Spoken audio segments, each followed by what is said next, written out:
You finally get the bonus. $20,000 hits your checking account on a Friday. By Saturday morning, every finance influencer in your feed is telling you the same thing. Don't put it in all at once. They suggest the responsible path. Spread it out over 12 months. Dollar cost average your way in. It sounds careful, like exactly what a sensible person would do. We need to distinguish this from your automatic 401k contributions. Those happen because you can't invest money you don't have yet. This is about the money you already have. A tax refund, a car sale, or a windfall sitting in cash today. We have to ask why this safe drip strategy is the default advice, when the math suggests that the sensible person is quietly losing money.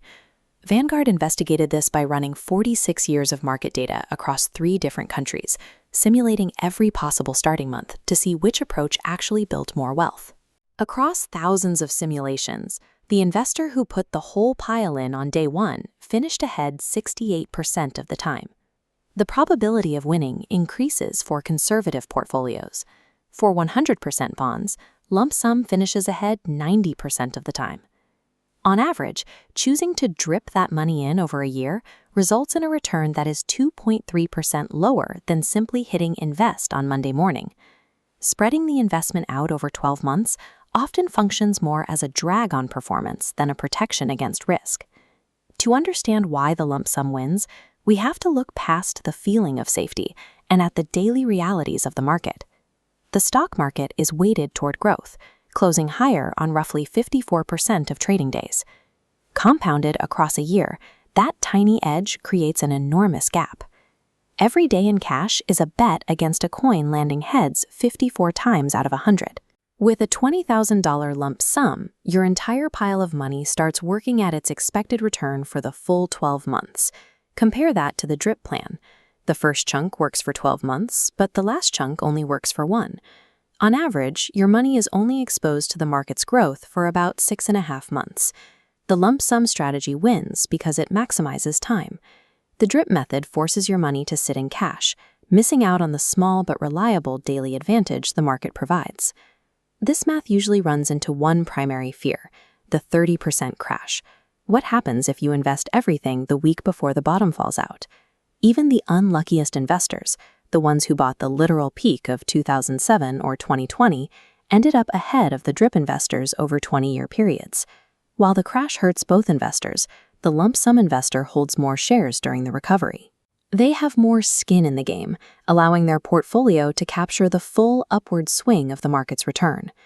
There is also a psychological trap here. When the market is bleeding, most people don't keep dripping. They freeze. They wait for a bottom they can't see, and they end up holding cash through the entire recovery. Dollar cost averaging often fails in the exact scenario it was designed for, because human beings rarely stick to the plan when things get dark. If the data points so clearly toward the lump sum, why do we still feel the urge to spread it out? This strategy prioritizes regret minimization over raw returns. It spreads the emotional impact of a potential downturn so thin that the prospect of a loss never feels unbearable. That comfort comes with an opportunity cost, called cash drag. While you earn perhaps 4% in a savings account, you are missing out on the 9 or 10% expected return from the market. Holding cash on the sidelines is an expensive coping mechanism. That 5% gap is the premium you pay to protect your feelings. There are times when that premium is worth it, specifically when a windfall is massive relative to everything else you own. If an inheritance of $800,000 lands in a $50,000 portfolio, the psychological stakes change. In that case, a 6-month drip is a reasonable way to trade a little return for peace of mind. But for most windfalls, there is no strategy that provides stock market returns with the safety of cash. For your next bonus, ask yourself how you would handle waking up to a 30% loss. If you can stay the course, the math says to invest it all on Monday. Ultimately, a mathematically worse plan you can actually stick with will always beat a perfect plan that you abandon in a panic.